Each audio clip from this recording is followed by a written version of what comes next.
School time में 9th और 10th class में हमने इतिहास के पन्नों पर चैप्टर्स में जलियांवाला बाग पढ़ा था। जी हाँ, इतनी डिटेल्ड में वो चैप्टर और कहानियां और इतिहास मौजूद हैं कि सुनकर पढ़कर रोंगटे खड़े हो जाते थे। लेकिन ऐसा कोई सिस्टम नहीं था कि हमें वो चीज़ फील हो सके, जलियांवाला बाग हमें फील हो सके। दोस्तों, इतिहास में कोई ऐसी चीज़ नहीं थी या अभी तक विज्ञान ने इतनी तरक्की नहीं की थी कि हमें वो चीज़ें फील कराई जा सके।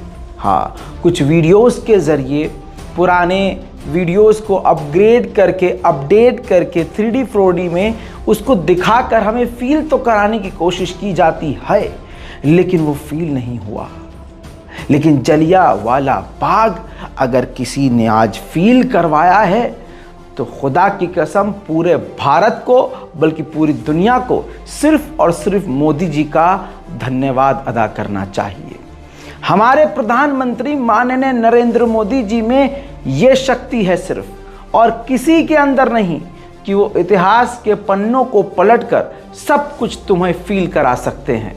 हमें फील नहीं होता था जलियांवाला बाग, बहुत सारी कंफ्यूजन थी, लेकिन आज मोदी सरकार ने किसानों को दिखा दिया और किसानों के साथ अपना खास व्यवहार करके दिखा दिया, हमको एहसास करा दिया कि जलियांवाला बाग क्या था। आज जो किसानों के साथ कर रही है मोदी जी की सरकार, ये हमको एजुकेट कर रही है और एक बार फिर से जलियांवाला बाग 2.0 नजर आ रहा है। मेरे दोस्तों, खूबसूरत तस्वीरें आप देख रहे हैं, इससे आप महसूस कर रहे हैं बॉर्डर पर गोलियों की आवाज, तर तर तर तर तर, आंसू गैस के गोले, धपाक, पानी,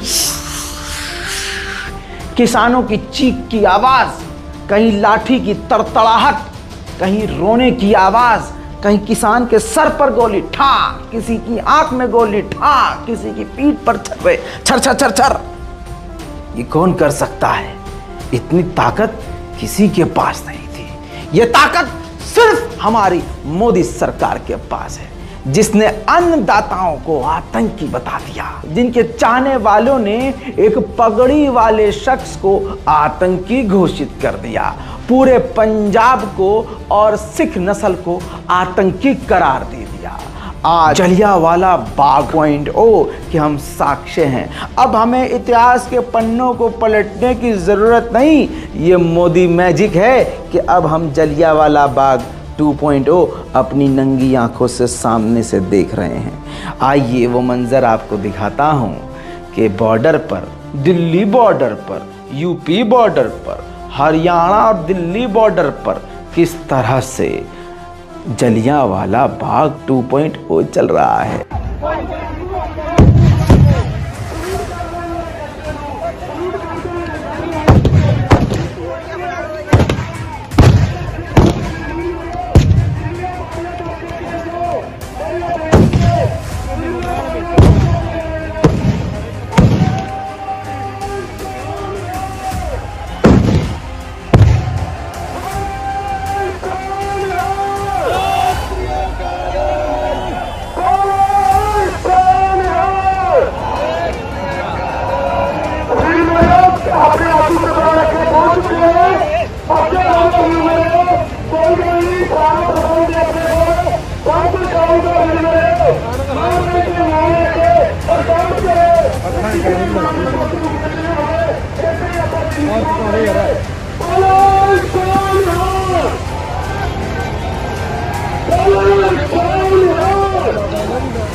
रोंगटे खड़े हो गए।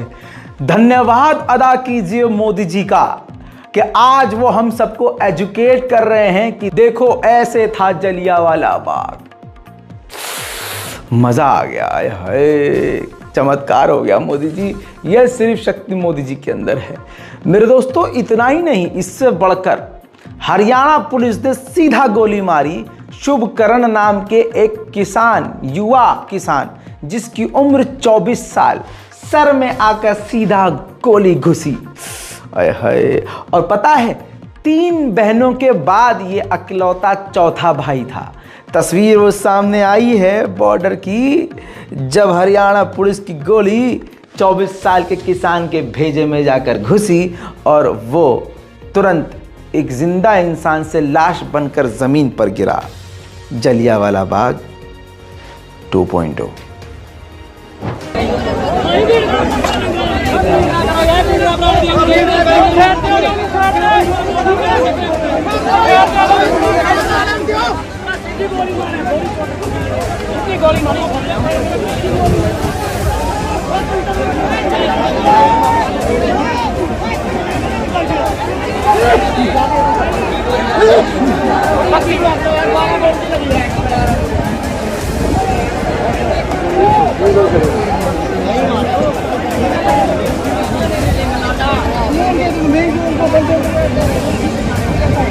हरियाणा के खनौरी बॉर्डर पर यह सारा कर्मकांड हुआ। जलियांवाला बाग का एक खूबसूरत झलक यहां नजर आया। लाइव जिन लोगों ने वहां देखा खुद बताया कि सीधा पुलिस गोली मार रही है, छोटी मोटी नहीं बड़ी गोलियां चला रही है। हाथ में उसने बंदूक की गोली भी दिखाई है।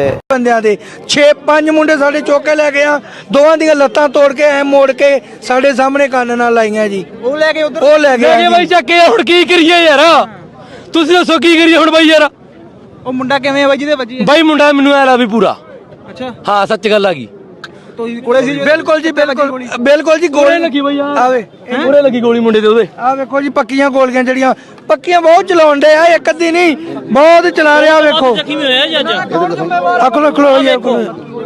मेरे दोस्तों, इस किसान को देखिए जो इस दुनिया में नहीं है, शुभकरण सिंह। 3 बहनों के बाद एक लौता भाई, जवान बिल्कुल, अब इस दुनिया में नहीं रहा। जिस खनौरी बॉर्डर पर इनके सर में गोली लगी, वहां का कुछ इस तरह का मंजर था। गोलियां गिलियां करो, गोलियां जितने भी किसी अपनों को गोला दिखता है, ਇਹਦੀ ਗੱਲੀਆਂ ਗੋਲੀਆਂ ਦੇ ਨਾਲ ਦਬੋ ਤੇ ਇਹ ਸਾਰਾ ਮਾਹੌਲ ਕੇਂਦਰ ਸਰਕਾਰ ਜਾਣਬੁੱਝ ਕੇ ਵਿਗਾੜ ਰਹੀ ਹੈ। ਉਹਨਾਂ ਦਾ ठीक इसी तरह से बॉर्डरों पर जो स्पेशल पुलिस तैनात है दोस्तों, वो स्पेशल पुलिस कम आरएसएस के लोग ज्यादा नजर आ रहे हैं। दिल्ली दंगा हो, बिहार दंगा हो, देश भर में जो दंगे हो रहे हैं उसमें जो पुलिस नज़र आती है उसमें आप ये देखते हैं कि जीन्स पहने हुए सिविल ड्रेस में कोई व्यक्ति होता है, फिर वो जो पुलिस के और आर्मी के जो गैजेट्स होते हैं, हेलमेट वेलमेट ले पहनकर बंदूक लाठी लेकर हाँ ड्यूटी करते हैं। उनको कुछ नहीं पता होता है, क्या बस उनको कत्ल करना है, मारना है, पीटना है। बॉर्डर पर ऐसी ही आरएसएस की सेना नजर आई। कपड़ों पर ध्यान दीजिएगा, ड्रेस नहीं है, कोई वर्दी नहीं है, बस ऊपर से आम जैकेट पहना हुआ है, हेलमेट पहना हुआ है। सरकार का बस इतना ऑर्डर है कि किसानों को आगे बढ़ने नहीं देना है। देखिए तो सही। राम राम भाई, कैम हो जी? ड्यूटी ते तैनात हो हैं? बिल्कुल तैनात है जी। की कहता सरकार ने? सरकार ਦਾ ਸਾਨੂੰ ਨਹੀਂ ਪਤਾ ਜੀ, ਸਾਨੂੰ ਤਾਂ ਆਦੇਸ਼ ਹੈ ਜਾਣ ਦੇਣਾ। ਵੀ ਇੱਥੋਂ ਪਾਰ ਨਹੀਂ ਹੋਣ ਦੇਣਾ। ਬਿਲਕੁਲ ਨਹੀਂ ਜੀ, ਕੀ ਕਾਰਨ ਕੀ ਹੈ ਇਹਦਾ? ਕਾਰਨ ਸਾਨੂੰ ਨਹੀਂ ਪਤਾ ਜੀ। ਨਹੀਂ ਫਿਰ ਵੀ ਕੁਛ ਤਾਂ ਕਹੀ ਹੋਣਾ ਸਰਕਾਰ ਨੇ। ਅੱਗੇ ਪੁੱਛੋ ਜੀ, ਉੱਥੇ ਖੜੇ ਨੇ ਅਫਸਰ, ਖੜੇ ਸਾਡੇ ਉੱਥੇ ਜਾਓ। ਤੁਹਾਡੇ ਜਿਵੇਂ ਆ ਸਿਵਲ ਕੱਪੜੇ ਪਾਏ ਹੋਏ ਨੇ, ਇਹਦਾ ਕੀ ਕਾਰਨ ਹੈ? ਵਰਦੀ ਵੀ ਹੈਗੀ, ਸਿਵਲ ਵੀ ਹੈਗੀ, ਕੋਈ ਨਹੀਂ। ਨਹੀਂ ਜੇ ਤੁਸੀਂ ਪੁਲਿਸ ਫੋਰਸ ਦੇ ਹੋ, ਤੁਹਾਡੇ ਕੱਪੜੇ ਤਾਂ ਹੋਣੇ ਚਾਹੀਦੇ ਸੀ। ਉਹ ਐਂ ਚੱਲਦੇ ਰਹਿੰਦੇ। ਇਹ ਤਾਂ ਸਰਕਾਰੀ ਥੱਲੇ ਵਾਲੀ ਵਰਦੀ ਕਿੱਥੇ ਆ? वर्दी की जरूरत नहीं है बाजी, वर्दी कब तक पहने गया बताओ। ਨਹੀਂ ਇਹ ਤਾਂ ਫਿਰ ਧੱਕਾ ਹੋ ਗਿਆ ਨਾ। ਸਾਨੂੰ ਕੀ ਪਤਾ ਤੁਸੀਂ ਕੌਣ ਹੋ? अरे हमने क्यों नहीं पता भाई, हैं? सारा चीज सरकारी है। ਨਹੀਂ ਇਹ ਤਾਂ ਕੋਈ ਵੀ ਲੈ ਲੂ ਬਾਹਰੋਂ, ਜਿੱਥੋਂ ਮਰਜ਼ੀ ਲੈ ਲਓ। ਇਹ ਤਾਂ ऐसे कौन खड़ा होने देगा किसी को यार, हैं? ऐसे कौन खड़ा होने देगा किसी को। ਨਹੀਂ ਫਿਰ दोस्तों, इसके अलावा हमारी मोदी सरकार ने जबरदस्त अपनी ताकत दिखाई है बॉर्डर पर। जी हां, बॉर्डर पर दुश्मन अब पर भी नहीं मार सकता। हमारे पास ऐसा हथियार मौजूद है कि दुश्मन बहरा हो जाएगा। और ये हथियार बॉर्डर पर कौन सा बॉर्डर? नहीं नहीं क्या समझे, पाकिस्तान और चाइना है बे तेरी।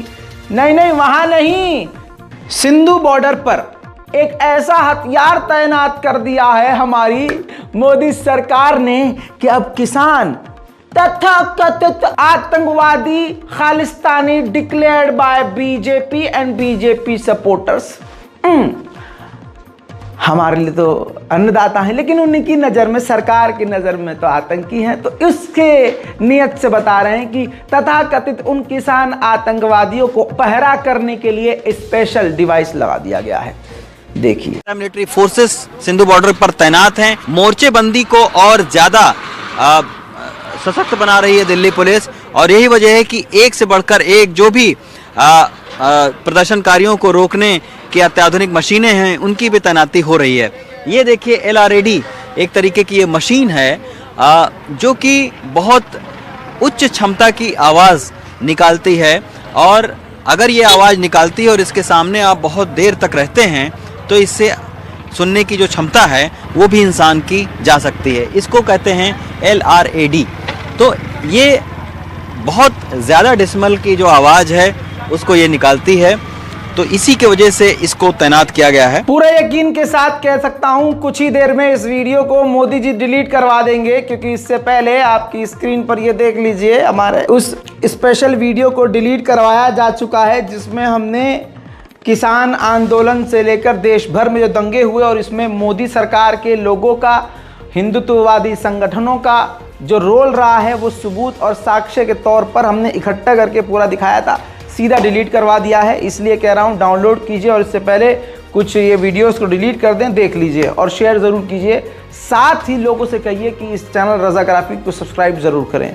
मेरे दोस्तों, सिंधु बॉर्डर पर किस तरह के हथियार तैनात किए हैं NDTV के सोर्स से आपको ये साबित कर चुका हूँ, लेकिन बॉर्डर के हालात पाकिस्तान और भारत के बॉर्डर से भी इस वक्त बुरे हैं। ऐसा माहौल बना दिया है, ऐसा लग रहा है कि यूक्रेन और रूस की जंग चल रही है। यूक्रेन के अंदर खड़े हैं, ये शंभू बॉर्डर है।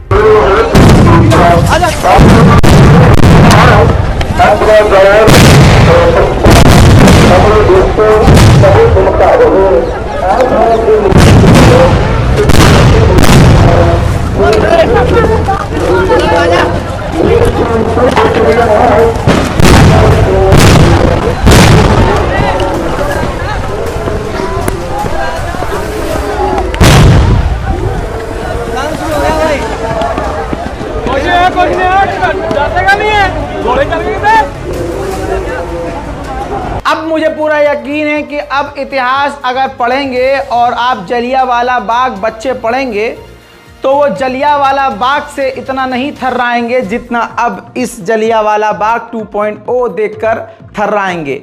और अब वो जलियांवाला बाग क्या सीन था, क्या हुआ होगा, अब बच्चों को अच्छे से समझ में आएगा।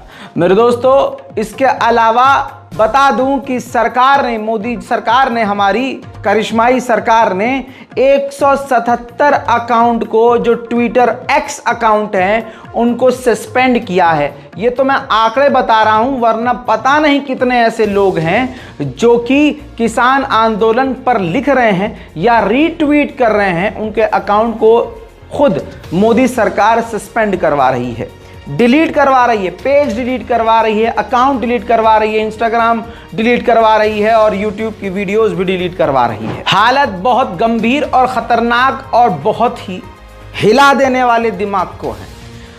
हर तरफ से मुसलमानों को दबाया जा रहा है, इस्लामोफोबिया चरम सीमा पर है। सरकारी ये एक प्रोजेक्ट चल रहा है जिसमें मुसलमानों को भारत से मिटा, दबा और दफना देना है। दैनिक भास्कर की ही रिपोर्ट के अनुसार आप समझ सकते हैं कि भारत के मुसलमानों का हाल कितना खराब है। केंद्र की सरकार की रिपोर्ट, बीजेपी सरकार की ही रिपोर्ट है कि पिछले 5 साल में नौकरियों में मुस्लिम की हिस्सेदारी 6.8% घटी है, जबकि मेरा मानना यह है कि 6.8% नहीं बल्कि 15 से 20% मुसलमानों को सरकारी नौकरियों से लात मारकर निकाल दिया गया है और उनकी जगह हिंदुओं को 3 गुना ज़्यादा नौकरियां मिल रही हैं।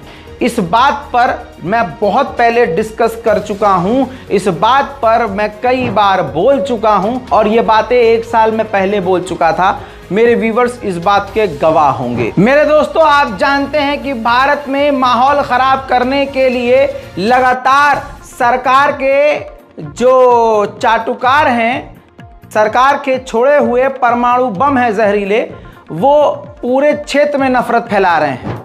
ऐसे ही एक मुस्लिम एक्टिविस्ट ने कोलार्ज बनाकर उन चेहरों को दिखाया जो भारत में खुलेआम नफरत फैला रहे हैं। वाजिद खान ने तमाम उन सही चेहरों का इस्तेमाल किया। पूरा भारत गवाह है कि इनके चेहरे रोज सोशल मीडिया के जरिए इनके चेहरे सामने आते हैं और साफ साफ इनके मुंह से हेट स्पीच नजर आती है, सुनाई देती है। मैं आपको बता दूं कि इस कोलाज में सुधीर चौधरी है। सुधीर चौधरी भी भड़क गया। जो सरकारी नफरत फैलाने वाला जानवर है उसको सच बुरा लगा। तुरंत उसने लिखा कि बेहद आपत्तिजनक पोस्ट है, इस अकाउंट को ब्लॉक करने के लिए, डिलीट करने के लिए रिपोर्ट करना चाहिए।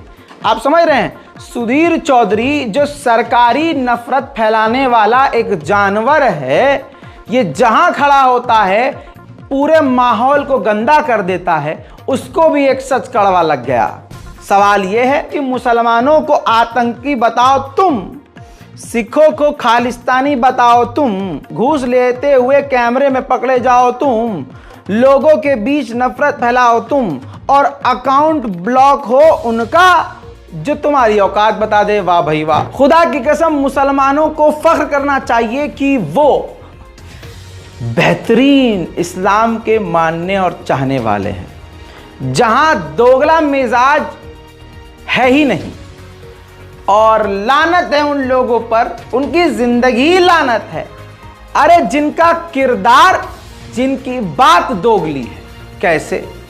सोचिए, जब बकरा ईद आता है, ईद उल अज़हा आता है, उससे पहले हिंदू समुदाय के पेट में तकलीफ होने लगती है। बहुत सारे लोग सामने आकर कहते हैं जीव हत्या पाप है, जीव हत्या। लेकिन वाह रे बीजेपी के दोगले पॉलिसी के, डबल फेस के, गंदे मिजाज के, गंदी सोच के नेताओं को आप भेजिए सलाम। ये देखिए क्या हालत हो गई है इनकी, क्या ही इज्जत होगी इनकी। जो कल तक कहते थे कि पशुओं को मत मारो, ये गिरिराज अमर झटका मीट की दुकान को सांसद खुद प्रचार कर रहे हैं। बिहार के बेगूसराय में खुली गिरिराज अमर झटका मीट की दुकान। सांसद गिरिराज खुद कर रहे हैं मीट की दुकान का प्रचार। यानी बीजेपी का एजेंडा समझो और हिंदू समुदाय के लोगों का, हिंदूवादियों का एजेंडा समझो।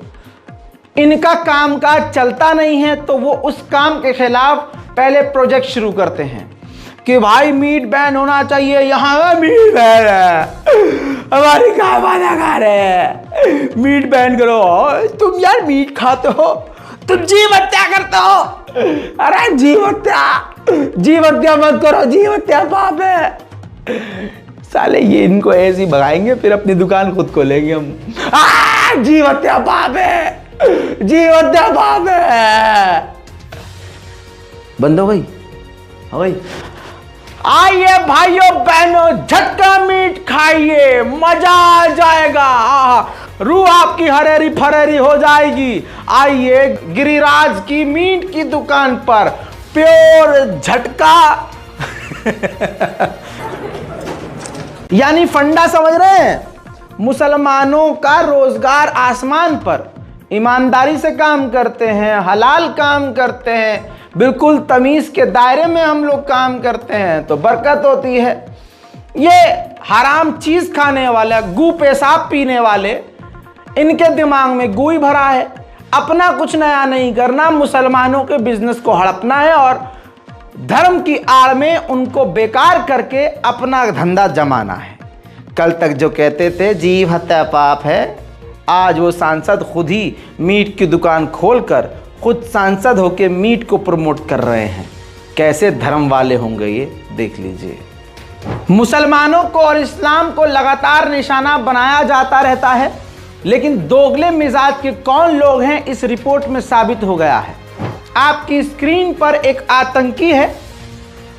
यह हिंदुत्ववादी आतंकी लगातार अपने अकाउंट से देश का माहौल खराब करने की कोशिश कर रहा है। तिरंगा सिर्फ इसलिए लगाया गया है ताकि इसकी गिरफ्तारी ना हो।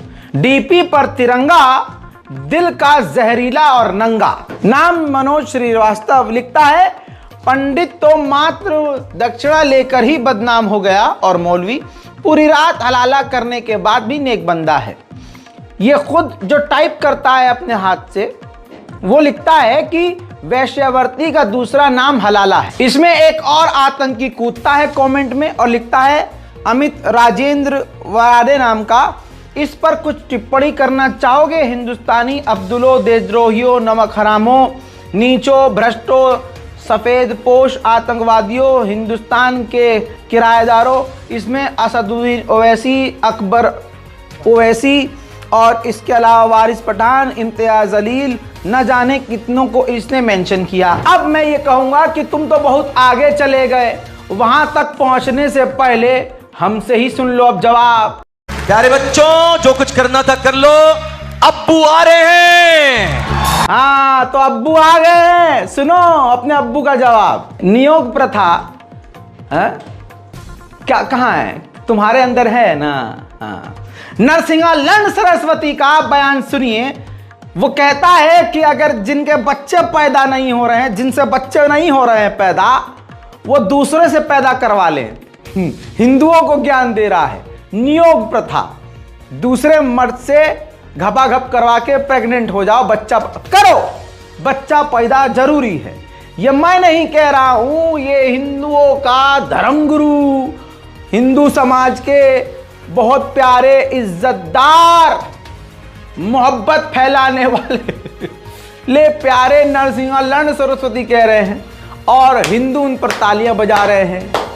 तो ये दिखा रहा हूं, ये है। लेकिन इन लड़चटों को पता ही नहीं है कि हमारे यहां ये है नियोग। सुनो, लोग समझे नहीं, लोग समझे नहीं। महर्षि दयानंद सरस्वती तो ये तक बता कर गए हैं कि अगर कोई पुरुष बच्चा पैदा करने के योग्य ना हो तो नियोग की क्रिया से उसके घर में बच्चे होने चाहिए। और ये वैज्ञानिक अवधारणा है। लेकिन ये मूर्ख हिंदू, ये पाखंडी लोग, ये झूठे लोग न धर्म को समझे, न महर्षि को समझे, न जरूरत को समझे, न। इसके अलावा हिंदू समाज में एक और प्रथा है, देवदासी प्रथा। केरल से, बेंगलुरु से लेकर देश भर में कई जगह गांव देहात में आज भी ये प्रथा है। अभी से नहीं, ये पुरानी इनकी किताबों में, ग्रंथों में भी इस प्रथा का जिक्र है, जिसमें लड़कियों की, महिलाओं, देवी देवता की से शादी करवा दी जाती है और उसके बाद ऊंची जाति के लोग, आप समझ सकते हैं, आके उसके साथ, उस लड़की के साथ जो है संबंध बनाते हैं, सेक्स करते हैं। जब तक करते हैं जब तक वो प्रेग्नेंट नहीं हो जाती। जब प्रेग्नेंट हो जाती है तो उसे छोड़ देते हैं। फिर जो बच्चा नाजायज पैदा होता है तो उसको भी उसी काम में डाला जाता है। लड़का हुआ तो इज्जत तो कुछ है नहीं, लड़की हुई तो उसके साथ भी वही होता है। अब आपको ये झटका लग रहा होगा तो ये आपकी स्क्रीन पर ये पूरी वीडियो है, इन्वेस्टिगेटिव रिपोर्ट है दैनिक भास्कर की, जिसके अंदर ये तस्वीर पूरी जानकारी दे रही है। एक पत्रकार, महिला पत्रकार उन जगहों पर पहुंची है जहां पर आज भी ये प्रथा चल रही है। ऐसी हिंदू महिलाओं से उसने पूरा इंटरव्यू किया है। इस प्रथा को देवदासी प्रथा कहा जाता है। साथ ही आपको बता दूं कि आज भी ये महिलाएं मौजूद हैं जो मंदिरों में रहती हैं या मंदिर की सेवा करती हैं। इनके इंटरव्यूज दैनिक भास्कर की इस वीडियो रिपोर्ट में मौजूद है। बेंगलुरु के आगे उक्कर केरी गांव में आज भी ये महिलाएं रहती हैं। मनीषा भल्ला की रिपोर्ट ये मौजूद है। इन्होंने पूरी जानकारी दी है, उन महिलाओं से मुलाकात भी की है। और आपको बता दूं, इतिहास में बताया गया है चोल वंश और गुप्त काल के समय से ये प्रथा चलती आ रही है और हिंदूवादी किताबों में इसका जिक्र है।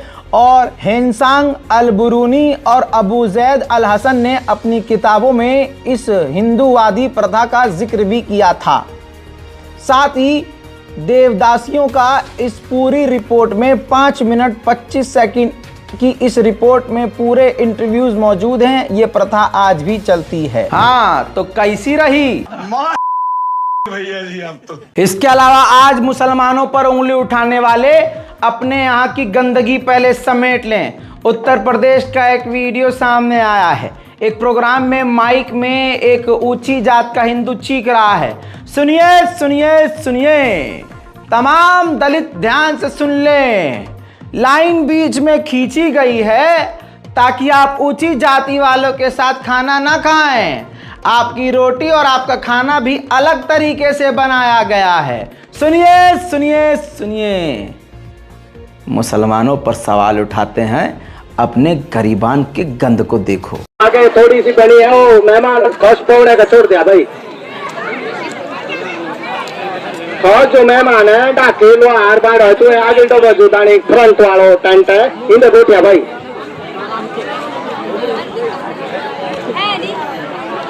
ये विशेष ध्यान दें क्योंकि हमारे पास जो रोटियां बनी है, रोटियां हमारी ऐसी बनी है कि हम यहाँ कुछ खौश है कुछ हरिजन है, इसलिए हमने अलग अलग बनाई है, कष्ट ना समझे बैठने का। और हमें ये बड़ी दिक्कत आ रही है, इसलिए हमने बीच में लाइन खींची है। तो लाइन से परे इनको परे बैठ जाना और लाइन से अरे को आप लोग बैठ जाएं। वहीं मेरे दोस्तों हिंदू समुदाय के लोग, कुछ लोग जिनको खास ऊपर से आदेश है कि तुम्हें ये करना है, बेचारे बेरोजगार है, क्या करें, कुछ न कुछ तो करेंगे ही। बताना चाहूंगा कि मुसलमानों को बदनाम करने के लिए, मुस्लिम औरतों को बदनाम करने के लिए आज हिजड़े बुर्खा पहन के सड़कों पर डोल रहे हैं। अब वो कुछ भी कर सकते हैं बुर्खा पहन के। मान लीजिए बुर्खा पहन के कोई पत्थर उठाकर किसी मंदिर पर मार दें, हिंदू के घर पर मार दें और माहौल ख़राब हो जाए, या बुर्खा पहन के हिंदू समुदाय के लड़के अपने हिंदू दोस्त के साथ तिलकदारी के साथ चल रहे हों और अगला इंसान कहे कि भगवा लैप ट्रैप हो रहा है, अरे यार मुसलमान कौम की लड़की हिंदू के साथ, ये हो तो रहा है लेकिन माहौल ख़राब करने की नीयत से ये किया जा सकता है। लेकिन लोग मुसलमान अब समझदार हो रहे हैं, जागरूक हो रहे हैं। एक ऐसे ही पकड़ा गया है कीड़ा, देखिए।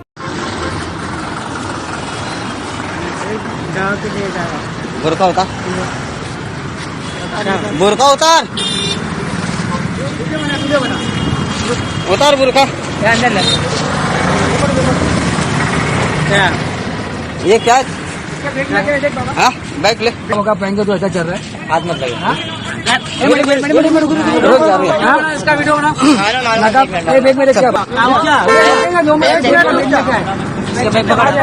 ये चेक कर, इसका लेके चल मैदान।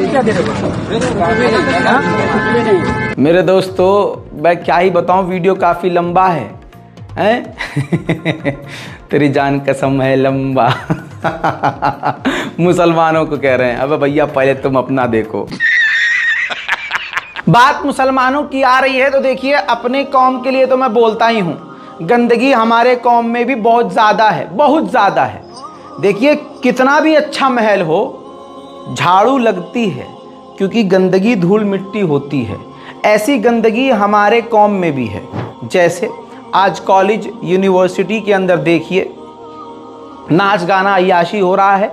अगर लड़की कोई बुर्खा पहन के जा भी रही है कॉलेज में तो उसके अंदर की तड़प, बेचैनी और शैतान काबू में नहीं है। नाच निकल ही रहा है, अय्याशी बाहर टपक ही रही है। अस्तगफिरुल्लाह। मेरे दोस्तों, एक होता है इंसान गुनहगार है, ठीक है, आप सब गुनहगार हैं, मैं भी गुनहगार हूँ। हमारे खुद के पर्सनल लाइफ है, हम अपनी पर्सनल लाइफ में कुछ भी कर रहे हैं, हम घूम रहे हैं, अय्याशी कर रहे हैं, क्लब जा रहे हैं, कैफ़े चले गए, कोई बंदा क्लब चला गया, वो पर्सनल है, वो पर्दा डाल रहा है, अपने गुनाह को छुपा रहा है। खुल्लम खुल्ला इंसान अगर करने से डर रहा है कुछ तो वो शर्म कर रहा है अपने परिवार की इज़्ज़त की, अपने इज़्ज़त की, कुछ भी। अल्लाह ऐसे लोगों को हिदायत दे, हम सबको हिदायत दे। लेकिन ये चीज़ कितनी अब गंद हो चुकी है कि बुर्का पहनकर खुल्लम खुल्ला अय्याशी हो रही है, नाच गाना हो रहा है, हिंदुओं के साथ हमारी लड़कियां जा रही हैं, ये सब खुल्ला खुल्ला हो रहा है। और क्या हमारे परिवार वालों को या उस मुस्लिम परिवार के बाप और भाई को ये नहीं पता कि हमारी बिटिया, एक जो नया ट्रेंड चल रहा है, मैं आगाह कर रहा हूँ, और बड़े सीधे साधे लड़के भी इस ट्रैप में फंस जा रहे हैं। एक होता है वेश्यावर्ती, एक होता है वेश्यावर्ती। आप जानते हैं वेश्यावर्ती क्या होता है? उसमें लड़कियां अब ना जा करके अब क्या कर रही हैं, एक मुर्गा फंसा लिया, एक मुर्गा पैसे वाला फंसा लिया। अब वो मुर्गा पैसे वाला पहले जांच लिया, परख लिया, एक दो बार मिल लिया, देख लिया, अच्छा यार ये अच्छा पैसा खर्च करता है, वह यार ये तो मोटा, वह बहुत ही मोटा पैसा खर्च करता है। 4 जगह जाने से अच्छा, किसी के साथ 4000, किसी के साथ 5000, किसी के साथ 6000 में जाने से अच्छा है एक बार में एक को अपनी हुस्न के जाल में फंसाओ। आप समझ रहे हो, ये चल रहा है, और अफसोस के साथ कह रहा हूँ मुसलमानों में ये बहुत चल रहा है, ट्रेंड में है ये। और फिर क्या होता है, वो बेचारा लड़का उस चक्कर में फंसता है, उसका आराम से कटता है। ये दोस्तों जो मॉडल अपने आप को महिलाएं बताती है ना कि हम मॉडलिंग करते हैं, इनके इंस्टाग्राम अकाउंट में लिखा होता है एक्टर एंड मॉडल। फॉलोवर 4000, 3000, 2000 से ऊपर नहीं होंगे, हाँ, लेकिन नंगा होना तो इनके हाथ में है। तो इनकी प्रोफाइल जब आप खोलेंगे तो नंगी नंगी तस्वीरें इनकी मिलेंगी, जिन्हें आप हॉट एंड सेक्सी कहते हैं। फिर लड़के इनकी मोहब्बत में गिरते हैं। अब लड़कों को फ़र्क नहीं पड़ता कि उसने किसी वीडियो में काम किया है या नहीं किया है। हाँ, ऐसी लड़कियां वीडियो में भी काम, म्यूज़िक वीडियो में भी काम करती हैं, जो खचरा म्यूज़िक होती हैं, जो लोकल म्यूज़िक होते हैं, उनके साथ ये काम करती हैं, और उसके लिए कोई रकम नहीं मिलती है, क्योंकि वो तो कहते हैं कि हमने तो तुमको लिया है अपने गाने में, तुम्हें तो उल्टा पैसा देना चाहिए। लेकिन ये वीडियो करके उसका प्रोफाइल बनाकर ये दिखाती हैं कि देखो हम तो मॉडल हैं और बड़े बड़े हमने प्रोजेक्ट किए हैं और आने वाले बहुत तगड़े प्रोजेक्ट हैं। अब बेचारे सीधे साधे समाज के लोग सोचते हैं यार लड़की तो मॉडल है, ये हमारी ज़िंदगी में आया तो फिर बात ही क्या। अब जहाँ वो क्लबिंग कर रही थी और क्लब में इवेंट कर रही थी, वहाँ ये होगा कि वो अब तक तो 4000, 5000, 6000 में दसियों के साथ जा रही थी।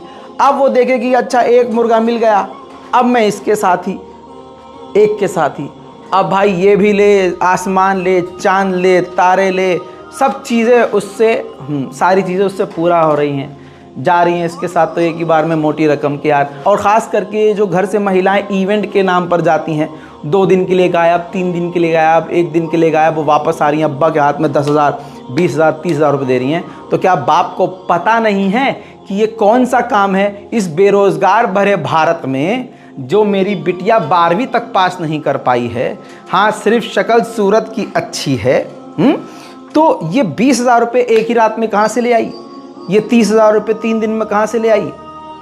और अगर वो कह रही है कि मैं मॉडलिंग कर रही थी, दिखा भाई फोटो दिखा, कुछ नहीं है। तो बाप को पता है, भाई को पता है, लेकिन बहन की ऐसी कमाई खा रहे हैं, बिटिया की ऐसी कमाई खा रहे हैं, तो मुंह से कुछ निकलेगा थोड़ी ना, समझा थोड़ी ना पाएंगे। फिर वो दूसरों को चुप कर देंगे, अरे हमारे कंट्रोल में नहीं है हमारे, और वो खुद लड़की चढ़ के रहेगी फिर कि तुमने तो खाई है हमारी कमाई ऐसी, मैं देती नहीं हूं क्या पैसे। ये चीज चल रही है, इस चीज से बचना है। बुर्का पहन के घर से निकलेंगी, स्टेशन मेट्रो तक जाते जाते या घर के बाहर जो रोड पर गाड़ी इंतजार कर रही है, वहां जाके बुर्का उतर गया, अंदर नंगी है। गैर मुस्लिम इतनी नंगी नहीं रहेगी जितनी नंगी हमारी आज की मुसलमान लड़की रहेगी। ये जो चीज़ मैंने आपको बताई है ना, इवेंट वाली लड़कियां, इवेंट में जॉब करने वाली, क्लबिंग वाली, क्लब में जॉब करने वाली, किसी कैफ़े में जाकर मतलब टेबल का बिल बनाने वाली, ऐसे माहौल से दूर रहो, ऐसी लड़के लड़कियों से दूर रहो। बहुत गंदा ट्रेंड है। आगे की बात बताऊं, ऐसी लड़कियों को दिख जाता है कि मैंने इससे 10-5 लाख रुपए उतार लिए हैं, तो फिर ये तुमसे पीछा छुड़ाएंगी, और पीछा छुड़ाएंगी और तुम नहीं छोड़ोगे क्योंकि तुम दिल के चक्कर में फंसे हो, तो ये उल्टा तुम्हें धमकी देंगी कि साले 76 लगवा दूंगी, बस। आप समझ रहे हो? इसलिए संभल कर आज जो कुछ सोशल मीडिया पे हो रहा है, इनके माँ बाप को पता है। लड़की नंगी तस्वीरें डाल रही है, अय्याशी कर रही है, छोटे कपड़े पहन रही है, जांग के ऊपर की चीज़ें लेकर प्राइवेट चीज़ें तक दिखा रही है, तो बाप को क्या दिख नहीं रहा है? बाप खुद इंस्टाग्राम पर है, भाई खुद इंस्टाग्राम पर है, खानदान इंस्टाग्राम पर है, फेसबुक पर है। दिख नहीं रहा क्या? सबको दिख रहा है, लेकिन बोलेगा कोई नहीं, क्योंकि सब तो कमाई खा रहे हैं, घर में पैसा ला रही, ये चल रहा है। और मुझे पूरा यकीन है आप भी अपने अकाउंट में ऐसे कई लोगों को जानते होंगे। अब हमें करना ये चाहिए कि मोहल्ले के लोगों को इकट्ठा होकर ऐसे शख्स को रोकना और टोकना चाहिए कि भाई ये तुम्हारी बेटी क्या कर रही है, भाई ये तुम्हारा लड़का क्या कर रहा है, जो कर रहा है भाई इस्लाम छोड़ दे, फिर घोषित कर दे अपने आप को, इस इलाके से निकल जाए, कह दे भैया मेरा कोई ईमान नहीं है भाई, मैं तो शैतान का पुजारी हूँ, मैं तो शैतान की पुजारी हूँ, साफ अपना बाइकआउट करो। भाई वो ऐसा करेगा क्यों? बाप घर में बैठा है, जवान भाई घर में बैठा है, पैसा ला के देवी जी दे रही हैं, तो क्यों कहेगा? ये बड़ा गंदा सिस्टम चल रहा है, इसको समझना होगा। ज़्यादा से ज़्यादा इस रिपोर्ट को शेयर कीजिए। मुझे यकीन है कि ये वीडियो डिलीट कर दिया जाएगा, इसलिए कह रहा हूँ डाउनलोड कीजिए और शेयर कीजिए। जय हिंद।